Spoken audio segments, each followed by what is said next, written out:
Balenda. Hari ini aku akan mereview majalah Hibar edisi khusus literasi Maret 2025. Bagian yang aku review bagian opini. Bagian ini banyak artikel-artikel yang aku review opini tentang, bentar ya teman-teman. Nih, tahukah kamu bahaya makan sambil berdiri?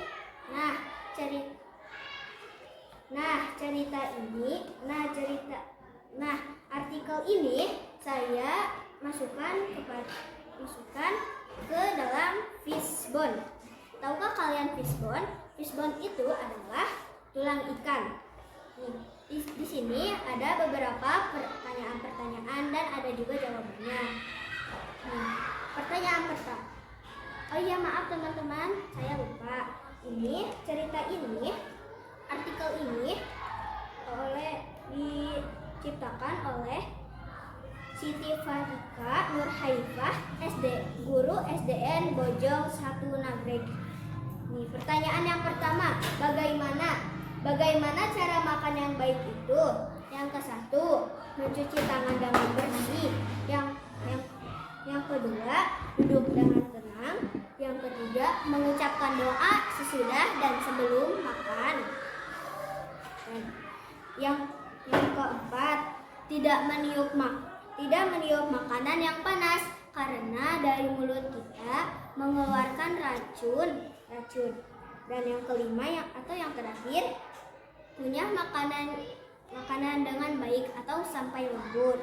Yang pertanyaan kedua, di mana bagian tubuh kita yang terkena bahaya dari makan minum sambil berdiri? Jawabannya, bagian usus dan pencernaan juga terganggu.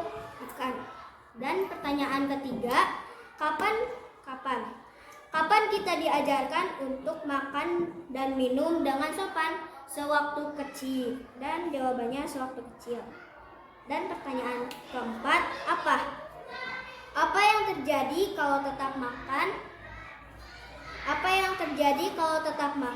sambil berdiri? Dari sisi kesehatan, makan dan minum sambil berdiri itu tidak baik. Pada saat duduk, makanan atau cairan atau makanan akan jatuh kepada dinding usus dengan perlahan dan lambat, sehingga memberi kesempatan pada tubuh untuk bekerja dengan baik.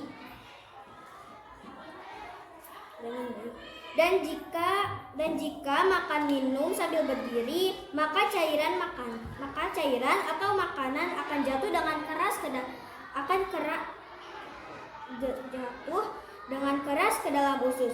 Selain itu, memungkinkan terjadinya luka pada lambung. Dan pertanyaan ke-6, siapa yang menjadi suri tauladan kita untuk melakukan makan dan minum sambil duduk? Rasulullah, dan jawabannya Rasulullah Shallallahu Alaihi Wasallam. Dan pertanyaan yang terakhir atau ke-6, mengapa tidak boleh makan dan minum sambil berdiri? Yang ke-1, Islam memiliki aturan hingga aspek kegiatan sehari-hari seperti makan dan minum. Yang kedua, tubuh kita tidak senang. Yang ketiga, otak jadi bingung. Sekian dari saya. Mohon maaf apabila ada kesalahan. Semoga bermanfaat ya teman-teman. Wassalamualaikum warahmatullahi wabarakatuh. Hai, dadah teman-teman.